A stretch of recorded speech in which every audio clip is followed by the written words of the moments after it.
Okay, so not too long ago, I did a video that included some clips from Bellis Fair. If you're from British Columbia or the lower mainland where I'm from, you know where Bellis Fair is. But this screenshot, which was taken from the PNW Daily video, Bellis Fair is Bellis Bear, is pretty damn accurate. I mean, I don't even see any people in this screenshot. But since I did that video, I was kind of curious to see what the other border town malls are up to. And I found an article that shows the fashion outlets in Niagara Falls, USA is on life support right now. And they're currently asking the local government for tax breaks, because I guess the sales tax hasn't really brought in much revenue. But it's not just the malls that are suffering. Individual stores, like this one in Birch Bay, which is in Washington State if you're not aware of where it is. It's literally just across the border. Well, this store lost 60% of its customer base. And unfortunately, it has to close down. So in this video, I'm going to talk about a few reports that relate directly to our cross-border shopping. Well, the lack of it right now. But let's get into the first report out of Niagara Falls, USA.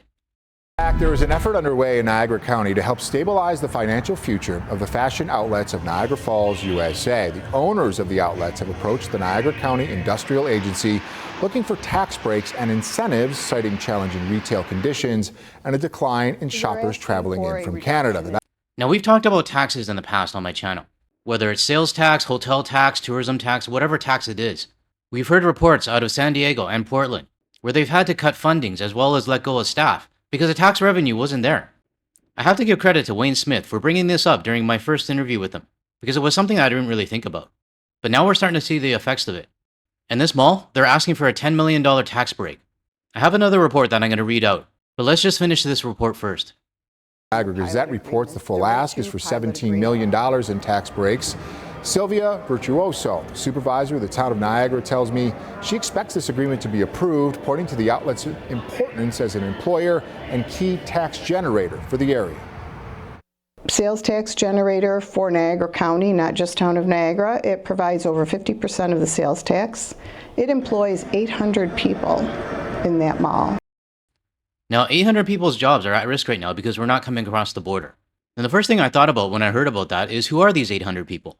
So my curiosity, I just decided to check to see what the voting results were for the Niagara County. And to be honest, I was actually surprised. I didn't realize that Niagara County, the Republicans did win in 2024. 57% versus 42%. Now back to these 800 people that might be losing their jobs. I'm pretty sure there's going to be some of them that did vote for Taco Tuesday. And there's going to be some that didn't. But I do hope that these 800 employees, if they do end up losing their jobs or the shop that they work for closes down, I do hope that they understand where their anger should be. And it's not the Canadians. And without that mall, all the surrounding businesses will not survive. All of the restaurants, all of the other small mom and pops and the surrounding area. It is a great, great asset to us, and we cannot lose it. Well, the town supervisor tells me there is a public hearing on the future of the outlet set for June 2nd. We will keep you updated. So I know we have a lot of viewers in the Ontario area. I'm curious, did any of you guys ever used to go to this outlet mall? Because right now it looks like a ghost town, just like Bellis Fair in Washington. But you heard the town supervisor earlier. She basically said if this mall does close, then everything around it, the restaurants, the shops, those are at risk as well. It's the domino effect that I've been talking about. I don't know, if the mall is always like this, like the screenshot right now, it's dead. There's like 2 people there. If it's always like this, I don't see how it's going to survive. And there's only so much tax breaks that you can actually give. Now there's another article that relates to this mall, and it's titled, Survival at Center of Fashion Outlets Tax Break Deal. Tax breaks could top $17 million during the next decade. Okay, it's $17 million. I said $10 million earlier. I'll read out this article for everyone and also for the visually impaired. Faced with a myriad of challenges from a drop in Canadian shoppers to online retail competition, the fashion outlets of Niagara Falls, USA is looking to the Niagara County Industrial Development Agency for a financial lifeline. And to the NCIDA, helping the mall is something of a no-brainer. They are an anchor, said Andrea Kleisek, NCIDA Executive Director. Now, I don't know the Niagara Falls, USA area at all. I've never been there. But since they're calling it the anchor, I'm assuming there's not much else around there. But my question is, yes, they might be putting a band-aid on the solution right now, like with the tax breaks and stuff like that. But is this going to fix the problem long-term? I don't think so. If you ask me, it's like putting duct tape on the Titanic's hull, trying to see if it can float again. Anyways, back to the article. In the negotiated deal, Maturich Corp., the mall's California-based owner, will pay a total of nearly $17 million in taxes to the town of Niagara and Niagara County during the next 10 years. That saves Maturich in more than $10 million in estimated tax payments. The deal is imperative for the stability and survival of the mall, said Kevin Klein, Matriot's attorney, told NCIDA directors during a May 13th meeting. The mall is suffering from a decline in customer traffic, mainly Canadian visitors, who are eschewing visits to the US because of the political tensions caused by President Taco Tuesday. Customer traffic is down almost 50% since early 2025. Now, I want to take a little bit of a break here to give a shout out to all of our Ontario viewers and those in the Niagara Falls, Ontario area that are boycotting the United States. This right here, what I read out, almost a 50% drop, is because of your efforts. In addition, fashion outlets face competition from a similar deep discount outlet mall in nearby Niagara-on-the-Lake and from online retailing sites. And Macrich has a $76.4 million balloon payment due early October. Damn, that's a lot of money. We are looking at short-term survival, Klein said. We are just trying to keep the doors open. So yeah, basically putting duct tape on the Titanic. The mall did receive a recent retailing boost when they announced that the Canadian retailer Urban Planet will be opening a 20,000 square foot store at the fashion outlets. Really? The site will be the company's first in the US. Kleizak said that helping the mall is paramount. Fashion Outlet has more than 800 employees working at one of its stores or restaurants. Spin-off from the mall has created another 500 jobs. And the mall, by itself, generates more than $514 million in annual sales tax for Niagara County. Well, I think they used to, not anymore. They are an employer who is very important to the community, said Mark Gabriel, NCIDA counsel.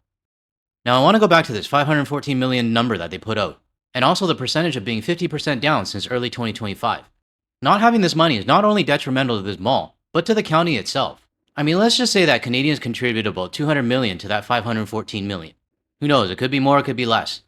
But my point is that that's a lot of money that could have went to their city programs, to maintenance, to city staff salaries, or any other things that is government funded. Now, I have to say, none of this had to happen. And to be honest, Canadians probably would be just going about their day in the United States if the 2024 election went a different way.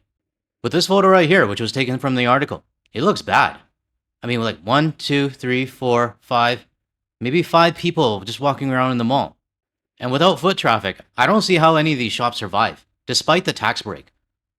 And it looks even worse at Bellis Fair, the mall that I'm actually familiar with.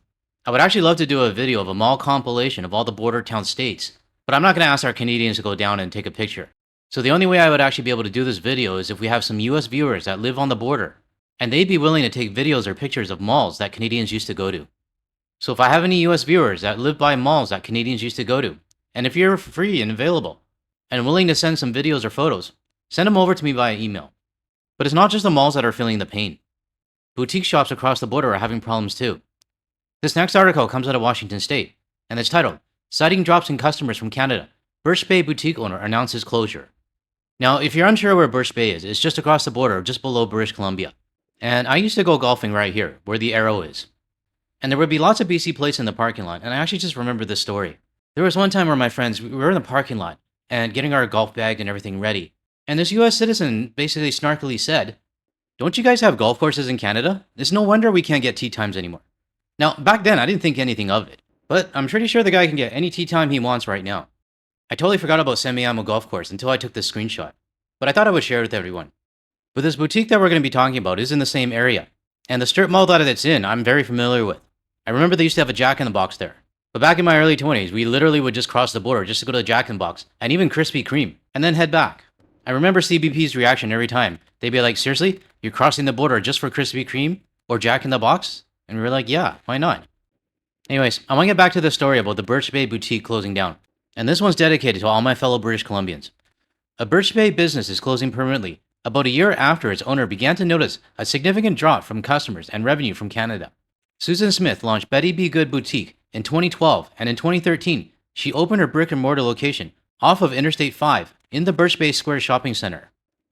The boutique is named after Smith's mother, Betty, but it's also named after her mission to be good, shown through her dedication to support human trafficking victims by donating 2% of gross total sales to 2 related organizations, Engedi Refuge in Linden and Deborah's Gate in British Columbia.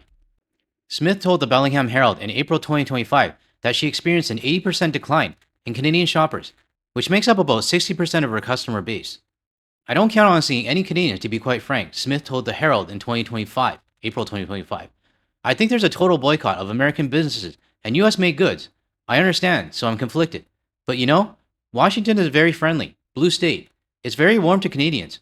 Ooh, let me talk about that. We want to keep relations friendly." Now, Mrs. Smith, I do appreciate that you're donating 2% of your gross totals to support a good cause. But as someone who used to feed the Washington state economy, specifically Whatcom County, which you are in, I have to disagree that Washington is very friendly.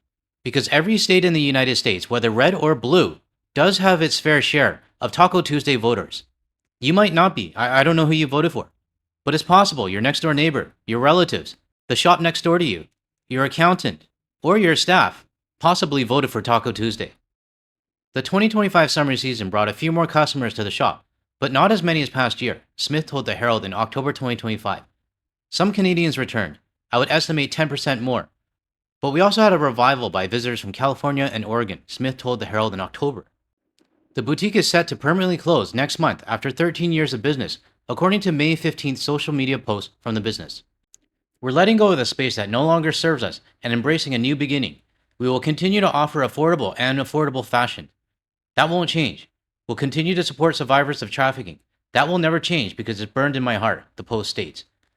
Despite the Birch Bay closure, Betty Be Good Boutique will have a permanent location in British Columbia. Now, from a business perspective, this is a smart move. You move to the place where most of your customers are. And this isn't the first time we've heard this.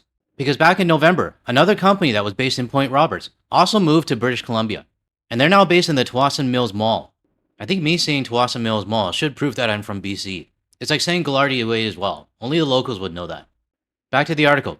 Our new chapter is a vibrant and thriving boutique inside the West Coast Gardens in South Surrey, British Columbia. Our pop-up plans are going long haul with a permanent space inside the beautiful garden center, the post states. Now, I'm going to stop the article here because the rest of the article just basically talks about thanking Whatcom County and when their move date is actually going to be.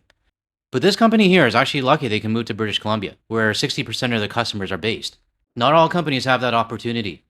Now, when it comes to all of these stores and malls potentially closing, I want to make myself clear. I don't thrive or crave for these businesses to close. In fact, it actually saddens me. And it saddens me for mainly these two reasons here. Number one, it didn't have to happen. Canada and the United States could have had a continuing friendship and relationship moving forward if the vote went the other way. These shops and malls that are struggling right now, they still would have had Canadians crossing the border to spend their money in their country. But unfortunately, the vote happened, and these are the consequences that are happening. And the second thing that actually saddens me is to realize that Canadians spending our hard-earned money in the United States, to a lot of shop owners, we were just a dollar sign to them. Because when shit hit the fan, and their country was threatening to take over ours, all they could really do is send us some more discounts. Like seriously, I don't want a fucking discount from your store or your shop or your resort or whatever it is. I want you to stand up to your own government and say, hey, stop picking on your friends. But no, that never happened. Instead, we get shit like this sent to us. If you come from Canada with a Canadian driver's license or a passport, or you use that goofily delightful Canadian accent, we'll give you a 30% discount. I know my Discord moderator, Prof K, is going to love that video. It's been a while since I used it. But it does prove my point. The US businesses that we saw over the last 15 months have constantly been sending us stuff like this. But not once have we ever heard a US business saying, hey, this is not right. We're standing up to our government, and we're going to stand by our friends in Canada. I don't know, I've been doing this for 15 months, and I don't think I've heard any business say that. They're more worried about their own bottom line. So to any of these businesses and malls that are on the brink of shutting down, it saddens me, and it didn't have to be this way. The only other thing I can really think of saying right now is thoughts and prayers. To close off this video, I would like to thank Aluzon for posting this photo on the Guard the Leaf Hay Cafe page.